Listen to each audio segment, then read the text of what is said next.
오늘 말씀의 제목을 성도답게 사는 비결이라는 그런 제목을 정해봤습니다. 여러분, 성도답게 산다는 것이 그렇게 쉬운 것은 아니고요.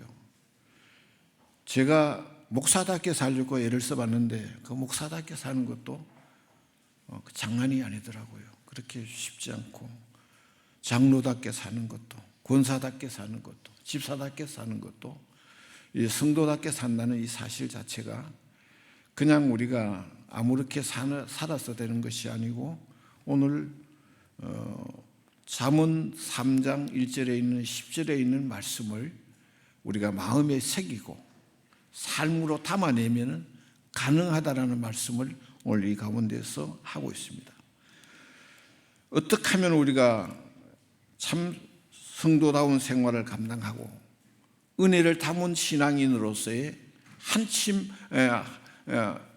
점 부끄럽지 않게 살아갈 수가 있느냐 하는 것입니다. 때로는 자기 자신에게도 내 자신이 부끄럽고 은혜가 없는 삶의 언저리에는 세상 사람들 구실도 제대로 못하는 그런 경우가 왕왕 있기 때문에 기도하는 것도 헛것 같고 예배 드리는 것도 아무것도 아닌 것 같고, 그 다음에 하나님 앞에 믿음으로 산다는 사실 자체가 나는 무엇으로 담아낼 수 있느냐, 거기에 대한 많은 갈등을 하게 되는 경우가 있습니다. 그리고 자신이 은혜가 넘치는 사람인지 전혀 은혜가 없는 사람인지 가늠이 안 되는 경우도 참으로 많은데, 때로는 은혜가 전혀 없는 사람이 자기가 많은 은혜를 받은 사람처럼 자처하는 경우도 있고요. 그 다음에 때로는 자기 할 일만 하고 아무것도 못했다고 하는 사람이 오히려 그분에 대해서 말씀을 드리면은 손사래를 하면서 나는 그렇지 못한 부족하다라고 그렇게 말하는 분들도 들어는 있습니다. 은혜가 있는 사람, 은혜가 없는 사람, 우리가 함부로 속단하거나 규정을 짓는 것은 쉽지 않지만은 일의 결과나 그 열매를 보면은, 반응을 보면은 어느 정도는 가늠이 가능합니다.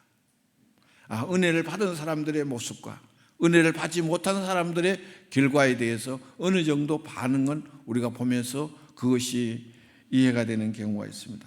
그리고 분명한 것은 우리 모두는 차고 넘치는 은혜 가운데 살고 싶고 은혜 가운데 머물고픈 우리 모두의 바람이지만, 그것은 우리가 원한다고 그렇게 되는 것은 결코 아니기 때문입니다. 내가 그렇게 살기를 원하고 있지만은 원하는 마음만 가지고 은혜로운 사람이 되거나 은혜를 받은 사람으로 살아갈 수 있는 것은 아니라는 것이에요. 은혜를 싫어하거나 은혜를 마다하는 사람은 이 땅에서 아무도 없습니다. 누구나 듣고 싶은 말이 있다면 참으로 은혜가 되었습니다. 뵙기만 해도 은혜스럽습니다. 이런 경우입니다. 저는 이렇게 은퇴를 하고 다시 설교를 하니까 별 것이 없지만, 여러분들이 부목사님이나 새로 오실 담임 목사님에게 인사하며 나가실 때 오늘 참 은혜를 받았습니다, 이 한마디 하면요, 설교를 죽을 썼다가도 준비를 더 하고 싶어져요. 그런 것이, 그 격려의 말이라는 것은 그렇게도 우리에게 중요한 부분입니다. 나가시면서 그냥 그렇게 하라는 거예요. 나인데 해달라는 말은 아니에요. 그러니까 그런 거 하지 말고 다른 분들이 오셨을 때 그래 하시면 은혜가 되고 참 좋다라는 그런 의미가, 뜻을 함축하고 있습니다. 그러면 여러분, 어떻게 하면 은혜가 내게 머물러 있고 은혜로운 말을 할 수가 있고 은혜로운 모습으로 은혜로운 삶을 살아갈 수가 있겠습니까? 이것은 사람이 자기 마음을 지어 먹는다고 그렇게 되는 것도 아니고 내가 원한다고 그렇게 살아가는 것도 아니기 때문에 어떻게 하면 우리가 은혜로운 사람으로 좀 남을 수 있을까? 오늘 성경 본문에서 그러한 데 대한 은혜로운 삶을 살아갈 수 있는 내용들을 하나하나 여기에 기록을 하고 있기 때문에 이 말씀을 의지해서 신실하게 삶으로 살아갈 수 있는 축복이 있어진다면 그분은 은혜로운 사람이 될 수가 있습니다. 여러분, 오늘 잠언서 3장 10절에 있는 말씀입니다. 여러분 잠언서 3장 10절 말씀, 영상에 있는 말씀을 한번 같이 읽어보겠습니다. 시작. 그리하면 내 창고가 가득 차고 내 포도즙이 새 포도즙에 넘치리라. 아멘. 그리하면, 앞에서 말씀한 대로만 하면 창고가 가득 차게 된다고 하였는데, 오늘 이 시대에 가장 주목받고 집중해야 될 문제는 창고가 차는 것, 경제 문제입니다. 그래서 그런지 모르지만은 여러분, 선거철을 맞이하게 되어지면 모든 후보자들이나 정당들은 경제를 앞세우면서 자기들을 찍어주면은 마치 주머니가 가득 채워질 것 같은 그런 말로 주장하고 외치고 있는 것을 보는데, 선거철마다 드는 이야기가 되어져서 신뢰가 가지 않는 경우도 참 많습니다. 그렇다면 오늘 본문의 10절에서 그러하면라는 이 그러하면은 어떤 걸 하라는 뜻이냐, 여기에 대해서 우리는 아주 중요한 요점을 가려내야 될 부분들입니다. 첫째는 은총과 귀중히 여김을 받는 비결입니다. 기왕 살아가는데 하나님의 은총을 받고 귀중하게 인정받을 수 있는 그런 삶을 살아가자라는 그런 의미의 뜻이 되는 것입니다. 앞에서도 말씀을 드렸지만은 믿는 우리들에게는 은혜가 없으면은 성도다운 구실을 제대로 할 수가 없습니다. 신앙의 연조나 직분이 나를 은혜롭게 할 수 있는 것은 아니에요. 또한 우리가 지나온 모든 역사가, 믿음으로 살아가는 연도가 우리가 은혜롭게 되어지는 것도 아닙니다. 귀중히 여김을 받는다는 것은 어떤 것이냐 하면, 첫째는 오늘 3절의 말씀에 그런 말씀을 하고 있습니다. 우리 3절 말씀 잠언서 3장 3절이죠. 같이 읽어보겠습니다. 시작. 인자와 진리가 내게서 떠나게 말지게 하고 그것을 내 목에 매며 내 마음판에 새기라고 말씀하고 있습니다. 인자와 진리가 내게서 떠나지 말게 하고 그것을 내 목에서 매며 그 다음에 내 마음판에 새기라고 말씀하고 있습니다. 여러분, 인자란 말과 진리란 말이 무슨 말이냐? 인자는 어진 사랑을 말해요. 어질 인자를 쓰는 겁니다. 어진 사랑을 말하는 것이고, 이 어진 사랑은 하나님의 사랑을 의미하는 것이고, 그 다음 진리는 예수 그리스도가 진리입니다. 그리고 하나님의 말씀이 진리입니다. 그래서 이 말씀의 의미를 우리가 담는다면 참 하나님의 사랑과 우리가 예수님을 마음에 품으면은, 그리하면 우리가 하나님께서 주시는 복을 받으며 살아갈 수 있다는 것입니다.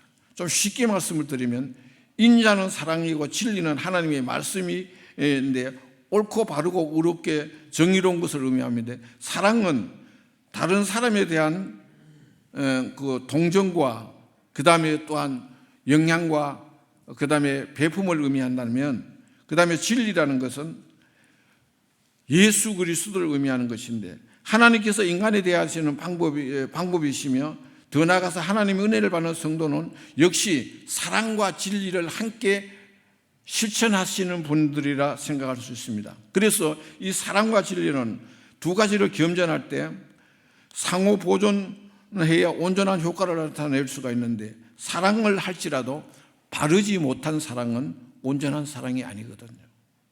그 다음에 더 나아가서 바르게 살고 정로로 갈지라도 사랑이 없으면 냉혹하고 그 다음에 딱딱해질 수밖에 없는 것입니다.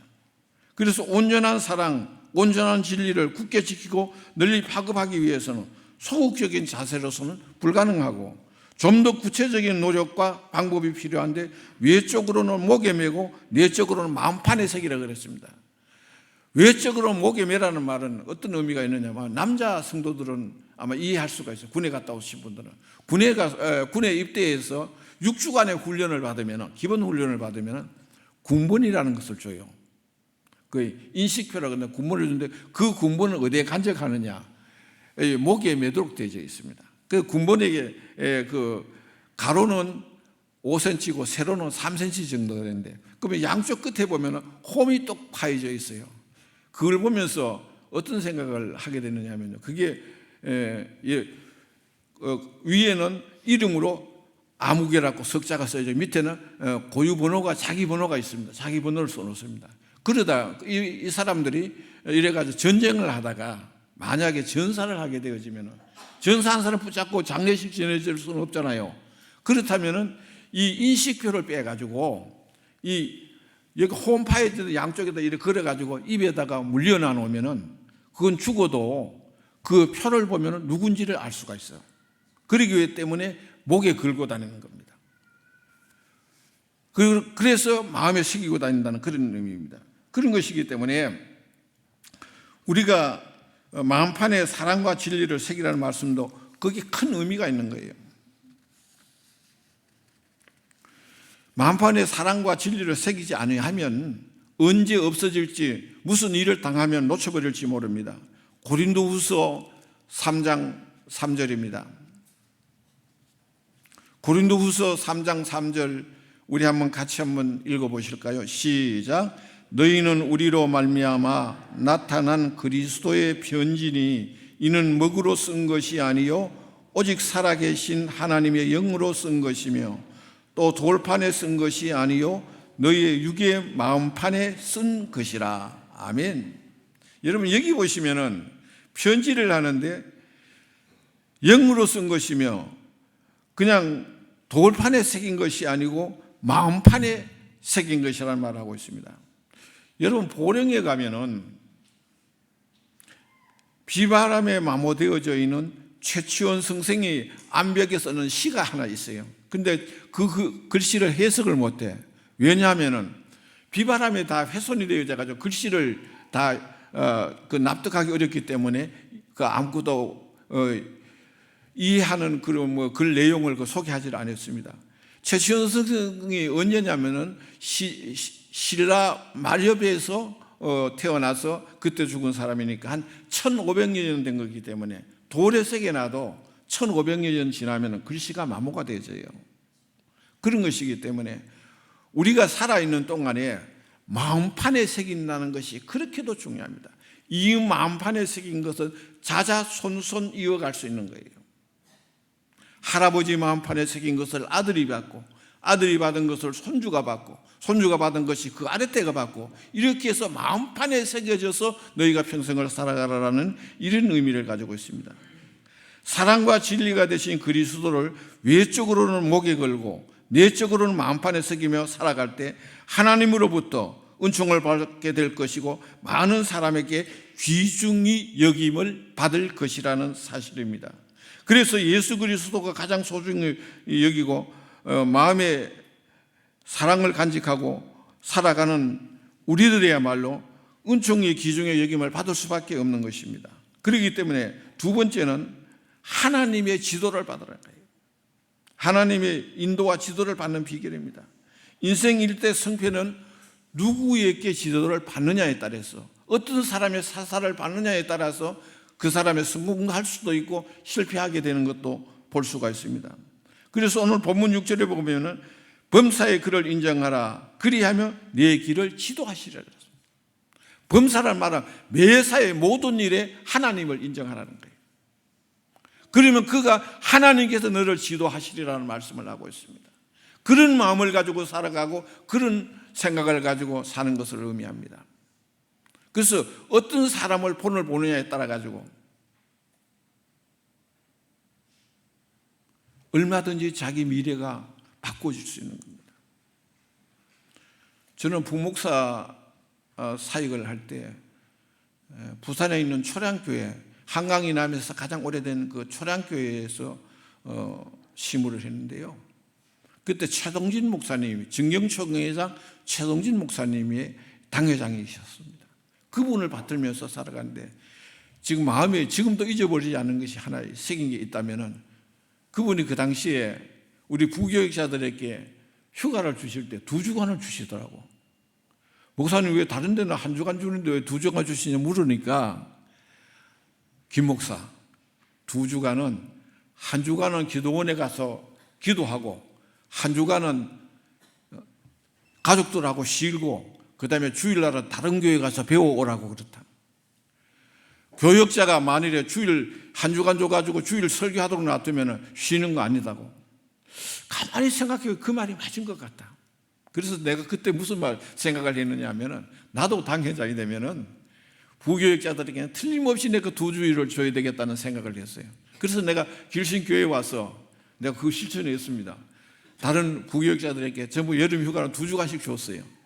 주고 나니까 지금도 그분들이 나한테 전화하면서 목사님 잊어버리지 않는 거 하나 있어요. 뭐냐고. 휴가 2주간 준 거예요. 그러더라고. 그럴 정도의 그 하나의 어떤 상대방의 형편을 알고 그 다음에 어떻게 해야 될 것을 알았을 때 그 지도를 받는 것이 그렇게 중요한 것이에요. 범사란 재반의 모든 것을 뜻함인데, 무소부지하신 하나님께서 어디 계시든지 시공간을 초월하여 하나님께서 보시고 계시고 알고 계시고 다 듣고 계시기 때문에 그 하나님 앞에서 내 자신을 움직이라는 겁니다. 그래서 그러면 모든 일을 하나님께서 지도해 주시고 함께해 주신다는 사실을 우리는 확신하고 살아가는 사람이 될 것을 여기에 말씀하고 있는 내용이에요. 여러분, 기왕에 하는 일이니까 부부간에 인원하는 거, 형제간에 인원하는 거, 식구간에 인원하는 거 하나님 다 듣고 알고 계시잖아요. 그거 기도하면 얼마나 좋겠어요. 하나님이 그러면 지도해 주신대. 그거 하나만 좀 더 보태면 되잖아요. 그런 신앙생활 속에서 하나님의 도움을 우리가 느끼게 되고 하나님의 은혜를 깨닫게 되어진다면요, 흔들리지 아니하는 신앙으로 살아갈 수 있는 귀중한 삶의 지표가 되어질 수가 있는 것입니다. 아주 사소하고 작은 일도 하나님께 아뢰고 그분의 뜻을 찾으며 기도 중에 답이 나오는 것을 우리는 누누이 경험할 수가 있습니다. 그러기 위하여서 더욱 구체적으로 잠언서 3장 5절에 있는 말씀의 내용입니다. 여러분, 우리 한번 같이 읽어보겠습니다. 시작. 너는 마음을 다하여 여호와를 신뢰하고 내 명철을 의지하지 말라. 아멘. 너는 마음을 다해서 하나님을 신뢰하고 너희의 지혜나 너희의 명철이나 너희의 지식이나 너희의 경험이나 너희의 꾀를 의지하지 말라는 겁니다. 내 생각이나 주장이 나도 모르는 사이에 터져나오는 경우가 많이 있지만은 자제하고 하나님의 뜻을 기다리는 것이 가장 중요한 우리들의 자세라는 것입니다. 그래서 하나님께 맡기고 매사를 감당하고 하나님 앞에 기도하면서 모든 것을 이행해 나갈 수 있는 그런 삶이 우리에게 필요하다는 거예요.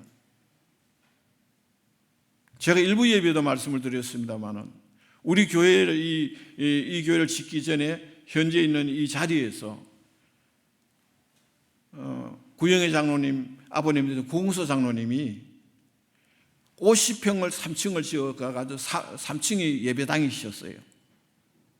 그런데 그때 제가 루마티스 관절염으로 인해 가지고 무릎을 못 서서 계단을 못 내려갔어요.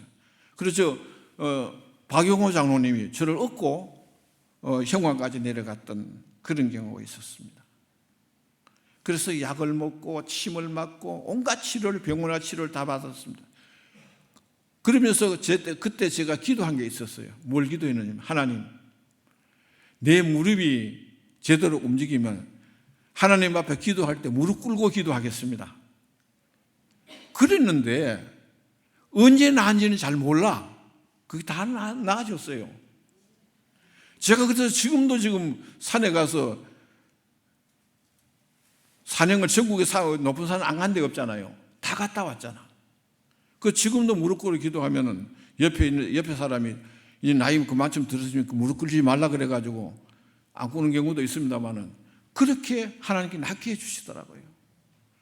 여러분, 우리가 기도 제목이 있을 때 그 기도의 제목을 가지고 인간적인 방법으로 하려면 한도 끝도 없이 나 문제가 되어집니다. 그러나 그것을 주님 앞에 맡기고 기도하게 되면 나도 모르는 사이에, 자신도 모르는 사이에 낫게 되는 경우가 있고 해결되는 경우가 있고 은혜를 받는 경우가 있다는 사실을 놓치면 안 됩니다, 여러분. 이것이 우리의 신앙이고 이것이 우리 신앙의 자세예요. 세 번째는 건강하게 사는 비결을 여기 말하고 있습니다. 사람이 나쁘고 못됐고 악하고 독한 짓을 하면요, 자신부터 상해돼 가는 경우가 들어는 많이 있습니다. 그러므로 가능하면은 상대방을 위해주고 이해해주고 평안하게 해주고 좀 양보해 줄 수 있는 이런 여유를 가지고 살아간다면 살만한 세상이 될 수 있습니다. 오늘 본문 잠언서 3장 7절에 있는 말씀의 내용입니다. 여러분 우리 한번 같이 읽어보겠습니다. 시작. 스스로 지혜롭게 여기지 말지어다. 여호와를 경외하며 악을 떠날지어다. 아멘. 스스로 지혜롭게 여기지 말라는 거예요. 삶의 경륜이 그렇게 중요하지 않다라는 겁니다. 우리가 아는 것이 그렇게 중요하지 않다라는 겁니다. 그러면서 하나님을 경외하라는 것입니다. 악에서 떠나라는 것입니다. 여러분 불신앙으로 하는 것도 신앙인은 악이에요. 인간적인 방법을 하는 것도 그 지혜로운 게 아니에요. 하나님을 경외하는데 최선을 다하라는 것입니다. 그래서 악을 떠나라는 거예요. 그러면 하나님께서 그 문제를 하나하나 풀어주시고 해결해 주시고 은혜되게 해 주실 줄로 믿습니다. 아는 채 잘난 채 하지 말고 오직 하나님의 잘성이며 악한 짓 하지 않으면 그것이 어떤 보약보다도 양약이 되어지는 그런 경우가 있습니다. 죄를 짓지 말고 나쁘고 악하고 그릇된 생각이나 은행을 상가하며 건강을 회복할 수 있음을 우리는 많이 볼 수가 있는데, 방송 중에 여러분 그 자연인이라는, 나는 자연인이 하는 그 방송 프로가 있지 않습니까? 그분들의 프로를 보면서 하나 느끼는 게 하나 있어요. 모든 걸 다 포기한 거예요. 산에 들어와서 죽으면 이 땅에 묻힐 거고, 그런 마음을 가지고 산에 들어와 가지고 사는 사람들이 자신도 모르는 사이에 앓던 질병이 떠나가고 건강을 찾아 사는 사람들이, 그런 사람만 찾아서 방송한지는 몰라도 꽤 있더라고요. 그래서 우리는 기왕에 사는 거, 우리 신앙을 기왕에 사는 거 하나님께 맡기고 살아보자는 겁니다. 내 걱정 아무리 우리가 고민해도 밤잠을 안 자고 우리가 고민해봤자 문제가 해결되는 것은 아니잖아요. 나를 죽고 욕심을 내려놓고 하나님께 맡기고 살면 됩니다. 그것이 내 몸에 어떤 보약이나 양약보다 더 나오며 여유와 윤택하게 살아가는 지름길이 될 수 있다는 것입니다. 오늘 본문 8절에 있는 말씀입니다. 이것은 내 몸의 양약이 되어 내 골수를 윤택하게 하리라 그랬습니다. 그렇게 하는 것이 몸의 양약이 되어지고 내 골수를 윤택하게 한다는 말씀을 하고 있습니다. 그 다음에 네 번째는 건강하게 사는 방법이 이제 네 번째는 물질로 넉넉하게 사는 비결입니다. 다시 말씀을 드리면 부자가 되는 비결을 의미하는 것인데, 우리 어떻게 하면 물질 축복을 받고 누리면서 살 수 있을까요? 요즘은 우리가 못 먹고 못 살아서 배고파서 어려움보다는 상대적 빈곤에 의해서 우리가 점점 미약해지는 경우가 더 많습니다. 다른 사람에 비교하기 때문에. 오늘 9절 말씀입니다. 9절 말씀 우리 한번 같이 읽어보겠습니다. 시작. 내 재물과 내 소산물의 처음 익은 열매로 여호와를 공경하라. 아멘. 내 재물과 내 소산의 처음 익은 열매로 여호와를 공경하라는 것은 내 것, 너의 소유, 내가 써야 할 것, 소산물 중에서 첫 열매라 그랬어요. 여러분, 첫 열매는 잊혀지지 않은 경우다. 흔히 우리가 사랑도 첫사랑을 잊을 수 없다 하는데, 첫 열매라는 것은 농사 지는 사람은 가장 소중하게 여기는 거예요. 이 첫 열매를 하나님께 드리라는 이 말은, 하나님 앞에 드리는 것은 물질의 양이 문제가 아니라 너의 정성이 문제라는 거예요. 더 정성이 중요하다는 것을 의미하는 것입니다. 그리하면 내 창고가 가득 차고 내 포도주 틀에 포도즙이 넘치리라고 4절에 말씀하고 있습니다. 사람마다 비어있는 내 창고를 채우기 위해서 가진 수단과 방법을 가리지 않는 세상에 살벌하기 짝이 없는 야박한 세상으로 돌변하고 있지만은, 우리는 우리의 소산물에 처음 익은 것을 정성껏 여호와께 공경하면, 그렇게 하면 내 창고가 가득 차고 내 포도주 틀에 포도즙이 넘치리라고 여기 말씀하고 있습니다.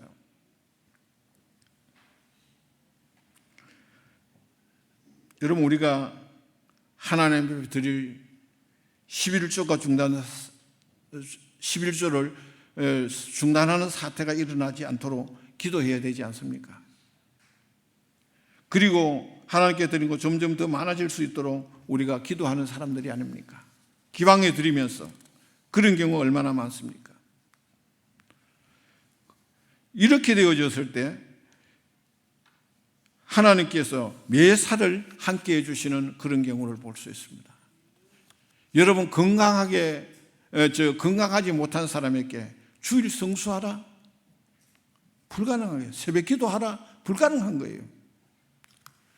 주일 성수한다는 그 축복 자체는 이미 하나님께서 건강을 보장해 주시는 거예요. 11조를 하라는 말은 물질에 대해서 하나님께서 보장해 주시는 거예요. 기도하라는 것은 모든 염려와 근심 걱정을 하나님께서 책임져 주시겠다는 거잖아요. 그걸 믿고 우리가 하는 거잖아요. 그런 믿음이 없으면 우리가 아무것도 할 수가 없어요. 마지막으로 평강하게 장수하는 비결입니다. 축복받는 비결이에요. 평강의 축복의 비결.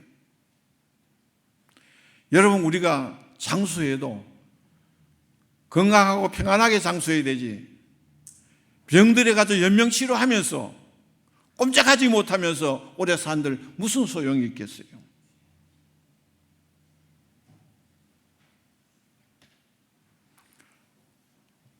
요즘에 제가 지난 1월부터 이 주일 설교를 하면서 여러분들에게 기도하는 시간이 조금 길어졌어요.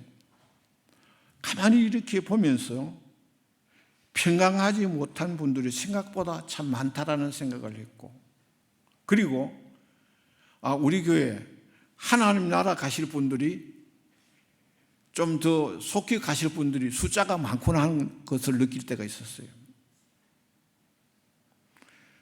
그러면서 오늘 이 말씀의 내용에서 내 아들아 나의 법을 잊어버리지 말고 내 마음으로 나의 명령을 지키라는 1절의 말씀. 여러분, 우리 어떤 경우가 있더라도 하나님의 법을 잊어버리지 말고 그 다음에 내 마음으로 나의 하나님의 명령을 지키면서 살아가는 것이 우리 신앙인의 가장 기본적인 자세예요. 우리가 바쁘게 쫓기듯이 살다가 보면 때로는 식기도마저도 잊어버리는 경우가 있기 때문에 우리 하나님의 명령을 정신 차리고 우리가 기도할 때만이 가능한 것입니다. 그리하면 내가 장수하여 많은 해를 누리게 하며 평강을 더하게 하리라고 2절에 말씀하고 있습니다.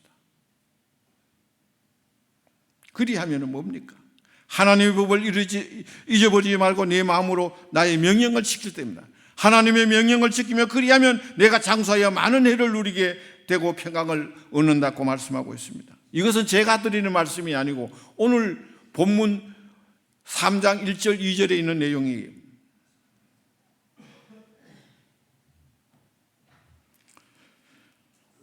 주일 성수, 새벽 제단, 개근, 중단 없는 교회 성김의 생활은 평강과 건강을 전제로 하는 것이라는 사실을 놓치면 안 됩니다. 내가 평강하구나, 건강하구나, 그러기 때문에 하나님이 내게 부탁하시는 거구나. 그걸 알면 얼마나 감사한지 몰라요. 몰라 우리가 살아보면서 그런 걸 느끼는지 모르는데요, 교회에서 우리가 하나님 앞에 예물을 드리면서 좀 단위가 높으면 높게 드릴수록 왠지 더 마음에 더 감사해지는 경우가 있습니다. 아까워지는 경우가 있다면 아직 그 신앙적으로 성숙하지 못한 편이에요. 드리며 드릴수록 더 감사한 마음이 생기는 거예요. 이것이 우리 신앙이 성장하는 과정이요, 성장하는 모습이라는 것입니다. 그래서 오늘은 성도답게 사는 비결 5가지를 여러분들에게 말씀을 드렸습니다. 정리를 하면 하나는, 첫째는 은총과 귀중의 여김을 받기 위해서는 인자와 진리를 사수하라는 겁니다. 어진 사랑과 예수님을 마음에 품고 살아가라는 것이고, 그러면 하나님도 우리를 귀중히 여기고 사람들도 우리를 함부로 보지 않는다는 거예요. 둘째는 하나님의 인도를 받는 비결은 범사에 하나님 인정하라는 거예요. 매사에 하나님이 지금도 보고 계시고 듣고 계시고 알고 계신다는 사실 앞에서 우리가 생활하면 하나님의 지도를 받을 수 있다는 것입니다. 세 번째는 하나님의 건강하게 사는 비결은 하나님을 경외하고 악을 떠날 때입니다. 우리가 하나님을 잘 경외하고 악한 데서 떠나게 되면 하나님 앞에서 건강하게 살아갈 수가 있고, 물질의 축복은 자산을 우리가 첫 열매의 소산물로 하나님께 정성껏 드리게 될 때 물질은 보장해 주시고 또 물질을 모을 수 있는 건강까지도 하나님 책임져 주신다는 겁니다. 마지막에 평강하게 장수하는 비결은 하나님의 법을 잊지 않고 주의 계명을 지킬 때 가능하다는 것을 말씀을 드렸습니다. 어쩌든 오늘 다 드리지 못한 말씀의 부분들은 여러분들이 집에 가서 잠언서 3장을 제쳐놓고 1절에서 10절을 하나하나 읽으면서 자기와의 비교하면서 나는 이 부분에 부족하구나, 이 부분은 어느 정도 가까이 왔구나 하는 것을 챙기면서 아마 말씀을 보면은 거기에 모든 답을 얻어서 은혜롭게 믿음 생활할 수 있는 귀중한 길을 마련하게 될 줄로 믿습니다. 기도하겠습니다.